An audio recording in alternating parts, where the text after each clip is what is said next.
오늘 연방준비제도가 기준금리를 0.5%포인트 올리면서 속도 조절에 나섰습니다. 다만 내년 최종금리는 기존의 4.6%에서 5.1%로 상향됐습니다. 뉴욕 한인회가 올해의 한인상 수상자로 뉴욕시 스몰 비즈니스국의 케빈 킴 국장을 선정했습니다. 앞으로 뉴욕주 공식 문서에서는 외국인 에일리언 그리고 불법 체류자 일리걸 에일리언이라는 용어가 퇴출됩니다. 공화당원 사이에서 차기 대선 후보로 론 디센티스 플로리다 주지사의 인기가 크게 상승하고 있습니다. 바이든 대통령이 동성혼을 법적으로 인정하고 보호하도록 하는 결혼 존중법에 서명했습니다. 이상은 이 시각 주요 뉴스입니다. 시청자 여러분 안녕하십니까? KBN 뉴스입니다. 오늘 연방준비제도는 기준금리를 0.5%포인트 올리면서 속도 조절에 나섰습니다. 연준은 앞서 4번 연속으로 금리를 0.75%포인트 인상하는 자이언트 스텝을 밟았지만 이번에는 0.5%포인트의 빅 스텝으로 보폭을 줄였습니다. 하지만 이번 긴축 사이클의 최종 금리는 기존의 4.6%에서 5.1%로 상향돼 높은 금리가 지속될 가능성을 시사했습니다. 오늘 연준의 통화정책결정기구 연방공개시장위원회는 기준금리를 0.5%포인트 높은 4.25에서 4.5%로 올렸습니다. 금리는 15년 만에 최고 수준입니다. FOMC는 6월, 7월, 9월에 이어 11월까지 4차례 연속 자이언트 스텝을 밟았다가 12월 인상폭을 낮추며 빅스텝으로 보폭을 줄이고 올해를 마무리했습니다. FOMC는 금리 전망을 보여주는 점도표를 통해서 이번 긴축 사이클에서 내년 최종 금리를 기존의 4.6%에서 5.1%로 높여 잡았습니다. 내후년 2024년 금리는 3.9%에서 4.1%로 2025년 금리는 2.9%에서 3.1%로 올려 전망했습니다. 다른 경제 전망도 업데이트됐습니다. 성장률 전망치는 올해 0.2%에서 0.5%로 상향됐지만 내년은 1.2%에서 0.5%로 대폭 낮아졌고 내후년 1.7%에서 1.6%로 2025년은 기존의 1.8%로 유지됐습니다. 인플레이션 전망은 올해 5.4%에서 5.6%로 내년 2.8%에서 3.1%로 내후년 2.3%에서 2.5%로 올라갔습니다. 실업률 전망은 올해 3.8%에서 3.7%로 소폭 낮아졌지만 내년 4.4%에서 4.6%로 내후년 4.4%에서 4.6%로 상승할 것으로 예측됐고 2025년은 4.3%에서 4.5%로 상향 조정했습니다. 뉴욕 한인회가 내년 1월에 개최되는 한인의 밤 및 한인의 날 행사를 앞두고 한인상 수상자를 발표했는데요. 올해 한인상에는 뉴욕시 스몰 비즈니스국의 케빈 킴 국장이 선정됐습니다. 김 국장은 팬데믹 기간 동안 한인 소상인들을 지원하는 다양한 활동을 해왔습니다. 보도에 지한샘 기자입니다. 매년 1월 제63주년 뉴욕 한인의 밤 및 제120주년 미주 한인의 날 행사를 개최하는 뉴욕 한인회가 올해의 한인상 수상자로 뉴욕시 스몰 비즈니스국 케빈 킴 국장을 선정했습니다. 작년 12월 에릭 아담스 시장의 임명을 받아 한인 최초로 뉴욕시 스몰 비즈니스국 주요 보직에 오른 케빈 킴 국장은 지난 11월 뉴욕 경제전문 매거진에서 뉴욕주 경제개발 분야 가장 영향력 있는 인물 100인 중 9위에 선정되는 등 영향력을 넓혀나가는 중입니다. 이외 커뮤니티 개척자상에는 ABC 방송국 기자로 활동 중인 세판 김, 공익 개척자상은 지난 선거에서 승리하며 한인 여성 최초 뉴욕주 하원 의원으로 당선된 그레이스 이, 차세대상은 제이슨 김이 선정됐습니다. 뉴욕 한인회 찰스 윤 회장은 내년은 한인들이 미국 이민을 시작한 지 120주년이 되는 해로 이를 기리기 위해 내년 1월에 열리는 제63주년 뉴욕 한인회 밤은 더욱 뜻깊은 행사가 될 수 있도록 준비하고 있다며 한인사회 많은 참여와 후원을 바란다고 말했습니다. 제63주년 뉴욕 한인회 밤은 내년 1월 13일 뉴욕 맨해튼 지그펠드 연회장에서 개최되며 한인상 시상식도 함께 진행됩니다. KBN 뉴스 지한샘입니다. 앞으로 뉴욕주 공식 문서에서는 외국인 에일리언 그리고 불법 체류자 일리걸 에일리언이라는 용어가 퇴출됩니다. 대신 비시민권자와 서류 미비 비시민권자로 써야 합니다. 지난 10일 캐시 호컬 뉴욕 주지사는 뉴욕주 공식 문서에서 외국인 에일리언과 불법 체류자 일리걸 에일리언이라는 용어 대신 비시민권자와 서류 미비 비시민권자로 변경하는 내용의 법안에 서명했습니다. 이번 법안은 공중보건이나 노동, 부동산, 경제개발부서 등 법률적 서류에 즉시 적용됩니다. 연방정부는 지난해부터 외국인 에일리언이라는 단어 대신 비시민권자, non-citizen을 사용하는 방안을 추진하고 있습니다. 현행 연방법은 외국인 에일리언이라는 단어를 미국 시민이나 국민이 아닌 자로 정의하고 있습니다. 그런데 이 단어는 일리걸이라는 단어와 결합해 불법 체류자로 쓰여왔기 때문에 오랫동안 에일리언이 불법 체류자로 사람들에게 인식되고 있다는 지적이 이어져 왔습니다. 또 대상을 차별하고 비방하는 의미를 내포한다는 지적도 있었습니다. 특히 트럼프 전 대통령은 그동안 이민정책 관련 연설에서 경멸적인 어조로 불법 체류자라는 표현을 자주 써왔습니다. 한편 캘리포니아주는 2015년 주 노동법에서 이 단어를 없앴고 지난해 뉴욕시도 기본법에 해당하는 헌장과 행정법 문구에서 외국인 에일리언이라는 단어를 퇴출했습니다.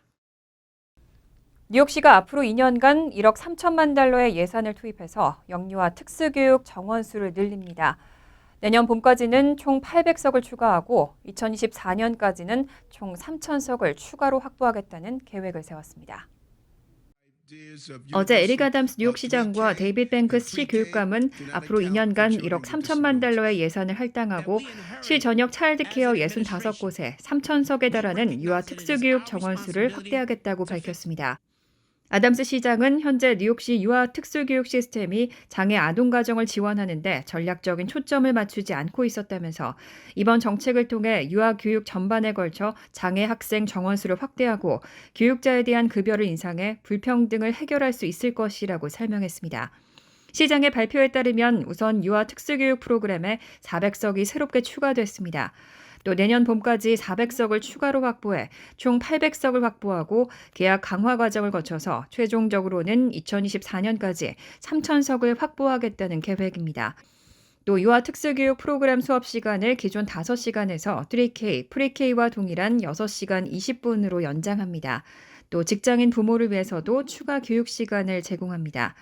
이외에도 유아 특수교육 제공자에 대한 전문성 개발 기회 등 지원 확대, 개별교육 프로그램이 있는 학생과 없는 학생이 함께 교육을 받는 통합환경 특수학급 교실에서 특수교육을 제공할 수 있도록 해 접근성을 확대하고 유아 특수교육 프로그램 직원 모집, 교육, 유지에 필요한 자금 마련, 3K와 프리K에서 일반 교육을 맡는 교사들과 동일한 임금을 받을 수 있도록 특수교육 프로그램 교사들의 급여를 인상하는 등의 내용이 이날 발표된 계획에 포함됐습니다.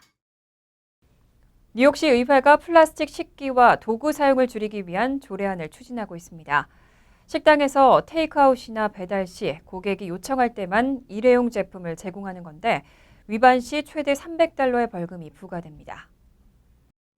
지난 10일 NY1 스펙트럼 뉴스에 따르면 시의회는 식당이 고객들에게 테이크아웃이나 배달 서비스 제공 시 스푼, 포크, 나이프 등 도구와 추가 용기, 조미료 패킷 등을 고객이 요청했을 경우에만 제공하도록 하는 조례안을 추진하고 있습니다.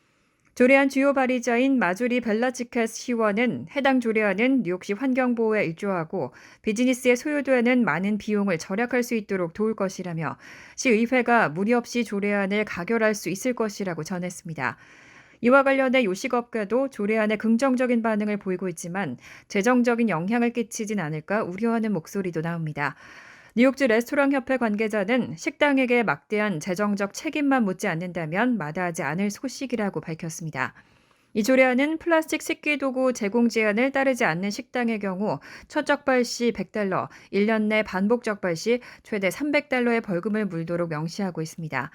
다만 현재 일부 배달 서비스 앱에서는 이미 배달 주문 시 플라스틱 도구를 요청할지 묻는 기능이 포함되어 있기 때문에 이번 조례안이 실효성을 갖는지에 의문을 제기하는 목소리도 나왔습니다.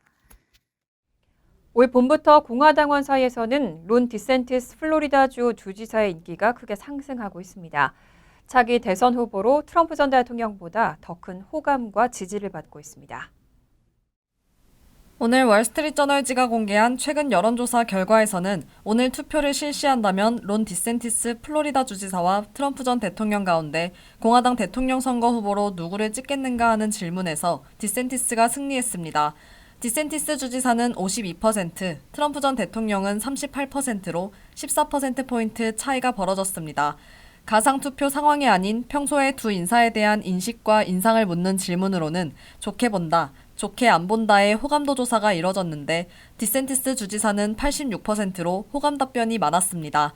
개인 자체를 호의적으로 보느냐의 질문에서 74%의 수긍을 이끌어낸 트럼프 전 대통령보다 12% 높습니다.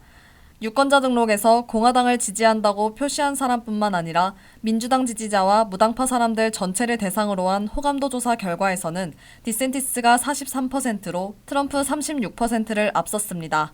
트럼프 전 대통령의 36%는 2021년 11월 조사가 개시된 후 가장 낮은 점수입니다. 다만 공화당원 간의 가상투표 대결을 세분할 때 자신을 강한 보수라고 보는 공화당원 층에서는 트럼프 전 대통령이 54%로 디센티스 주지사 38%보다 우세했지만 다소 보수라고 본 층에서는 59%대 29%로 디센티스를 더 많이 지지했습니다. 이번 여론조사는 유권자 등록을 마친 1,500명을 대상으로 지난 3일부터 7일까지 실시됐습니다. KBN 뉴스 이한마음입니다. 바이든 대통령이 어제 동성혼을 법적으로 인정하고 보호하도록 하는 결혼 존중법에 서명했습니다. 어제 백악관 사우스론에서 열린 결혼 존중법 서명식에는 동성혼을 한 커플들을 비롯해 수천 명이 참석했습니다. 참석자들은 무지개 깃발을 흔들며 법안 발효를 환영했고 워싱턴 게이 합창단의 노래와 함께 성소수자 인권운동을 해온 가수 신디 로퍼, 동성애자 가수 샘 스미스 등의 공연이 이어졌습니다. 미 최초로 동성애자라는 것을 밝힌 강요인 핏 부리지지 교통장관도 참석했습니다. 특히 딸이 동성 배우자와의 사이에 아이를 갖게 될 예정인 척 슈머 민주당 상원 원내대표는 많은 동료들의 끈질긴 노력 덕분에 자신의 손주는 엄마의 결혼이 존중과 존경을 받는 세상에서 살게 됐다고 전했습니다. 회기가 끝나가는 의회가 이렇게 결혼 존중법을 만든 것은 보수 성향이 강한 연방 대법원 때문입니다. 지난 6월 대법원은 임신 중지권을 헌법적 권리로 인정한 로데 웨이드 판례를 49년 만에 폐기했습니다. 이어 클래런스 토머스 대법관은 동성혼을 합법한 2015년의 대법원 판결도 다시 따져봐야 한다는 입장을 밝힌 바 있습니다. 이에 따라 사생활의 권리를 확장한 주요 판례들이 위험에 처했다는 우려가 커지면서 대법원이 나서기 전에 법률로 안전장치를 마련해야 한다는 목소리가 이어져 왔습니다. 한편 바이든 대통령은 26년 만에 입장을 완전히 바꿨습니다. 독실한 카톨릭 신자인 바이든 대통령은 상원 의원 시절인 1996년에는 이성 간의 결혼만 인정하는 결혼보호법에 찬성했었습니다. 하지만 이번 서명식에서 바이든 대통령은 결혼 존중법이 품위 존중, 사랑이 인정되고 존경받고 보호받는 미국으로 가는 발걸음이라고 말했습니다. 중국의 동영상 공유 플랫폼 틱톡을 전면 금지하는 법안이 어제 상하원에서 동시에 발의됐습니다. 중국 정부가 틱톡 사용자 수백만 명의 데이터를 수집하는 등 안보 위협 가능성이 있다는 우려에 따른 조치입니다. 어제 CNBC 등 언론들은 마크 루비오 공화당 상원의원과 마이크 갤러거 공화당 하원의원, 라자 크리슈 나무르티 민주당 하원의원이 이날 상하원에 중국의 동영상 공유 플랫폼인 틱톡을 미국에서 전면 금지하는 법안을 발의했다고 보도했습니다. 법안의 명칭은 중국 공산당의 인터넷 감시, 강압적인 검열과 영향력, 알고리즘 학습에 따른 국가적 위협 회피로 중국과 러시아 및 기타 우려를 촉발하는 해외 국가의 영향권 안에 있는 소셜미디어 기업과의 모든 거래를 금지하는 내용을 담고 있습니다. 특히 이 법안은 틱톡과 모회사 바이트댄스를 규제 대상이라고 직접 명시했습니다. 이 규제는 미 대통령이 대상 기업들이 미국에 부정적인 영향을 미치지 않고 있다고 미 의회에 증명하기 전까지 적용됩니다. 이와 관련해 틱톡 대변인은 일부 의원들이 국가안보와 관련해 바이든 행정부가 틱톡에 대한 검토를 마무리하기를 장려하기보다 정치적 의도를 담아 금지 조치를 추진하기로 한 것이 우려스럽다고 전했습니다. 또 틱톡은 미국 국가안보기관의 감독하에 서비스를 제공 중이고 이런 사실을 의원들에게 계속 브리핑할 것이라고 덧붙였습니다. 틱톡은 10대에서 20대를 중심으로 인기를 끌고 있지만 중국 기업이 소유한 플랫폼인 만큼 그동안 지속적으로 미국 내 국가안보를 위협할 수 있다는 우려가 제기돼 왔습니다. 실제로 크리스토퍼 레이 연방수사국 국장은 하원 국토안보위원회 청문회에 출석해 중국 정부가 틱톡 사용자 수백만 명의 데이터를 수집하고 추천 알고리즘을 통제하기 위해 틱톡을 이용할 수 있다고 언급한 바 있습니다. 미국 고속도로 안전보험협회가 평가 기준을 대폭 보완한 뒤 처음으로 차량의 뒷좌석 안전성 평가를 실시하고 결과를 발표했습니다. 그런데 시험 대상 15종의 SUV 차량 가운데 9종이 최하위 등급을 받았고 현대차의 투싼도 여기에 포함됐습니다. 어제 미국 고속도로 안전보험협회는 최근 실시한 전면 충돌에 따른 뒷좌석 안전성에 대한 첫 평가 시험에서 평가 대상 소형 SUV 차량 15종 가운데 포드 이스케이프와 볼보 XC40만 좋음 등급을 받았다고 발표했습니다. 토요타 라브4는 양호, 아우디 Q3와 닛산의 록, 스바루 포레스터 등 3종은 경계 등급을 받았습니다. 나머지 현대 투싼과 뷰익 앙코르, 쉐보레 이쿼녹스와 혼다 CR-V, 혼다 HR-V, 집 컴퍼스와 집 레니게이드, 마쓰다 CX-5와 미쓰비시 이클립스 크로스 등 9종은 나쁨 등급을 받았습니다. 미국 고속도로 안전보험협회는 자동차 앞좌석에 비해 뒷좌석의 안전성이 상대적으로 뒤처지고 있는 데 따라 기존의 전면 충돌 시험을 보완해 처음 평가를 실시했습니다. 협회는 최근 실제 충돌 사례에 대한 연구를 보면 많은 경우 뒷좌석 승객이 앞좌석 탑승자보다 더 심하게 다쳤다고 지적했습니다.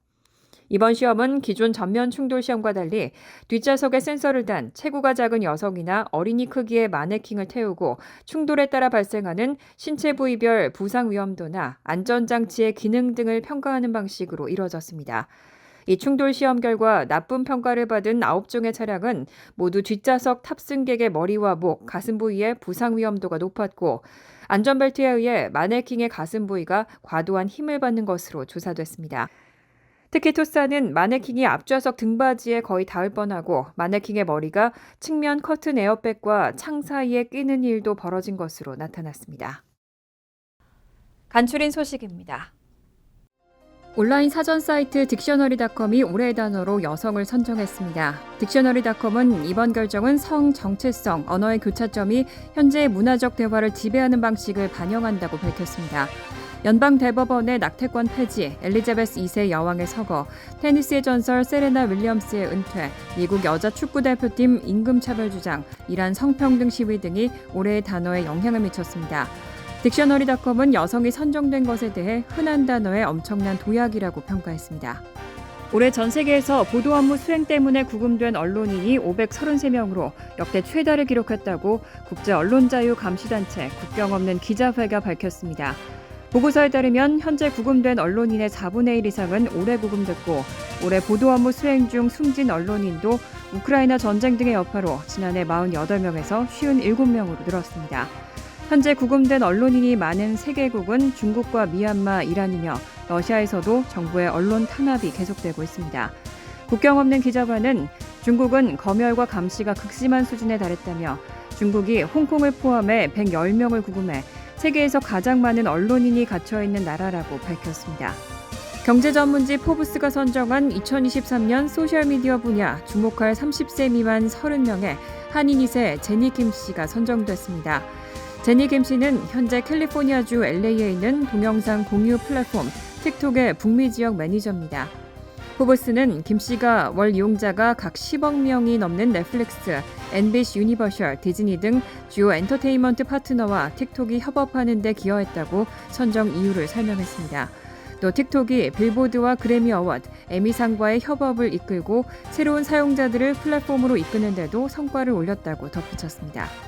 뉴욕주 보건국이 소아마비 바이러스 비상사태를 종료했습니다. 보건국은 지난 9월 캐시 호컬 뉴욕 주지사가 소아마비 바이러스 비상사태를 선포한 이후 5만 회 분량의 예방 백신이 공급됐고 최근 하수 검사에서도 확산을 우려할 만한 양의 샘플이 검출되지 않아 지난 8일까지로 정해졌던 비상사태 기간을 더 이상 연장하지 않기로 했다고 밝혔습니다. 주 보건국에 따르면 이번 비상사태로 소아마비 바이러스 예방 백신을 접종한 18세 미만은 46,718명에 달합니다. 환율과 증권 소식입니다.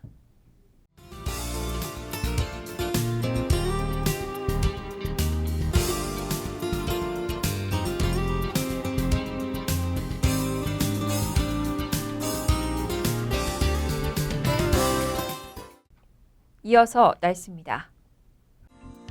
목요일은 흐린 가운데 때때로 비가 내리겠습니다. 낮 최고 기온은 42도, 섭씨 6도, 밤 최저 기온 역시 42도, 섭씨 6도로 예상됩니다. 금요일도 비가 내리겠습니다. 토요일은 화창하겠습니다. 이상으로 KBN 뉴스를 마칩니다. KBN과 함께 즐거운 저녁 되시기 바랍니다.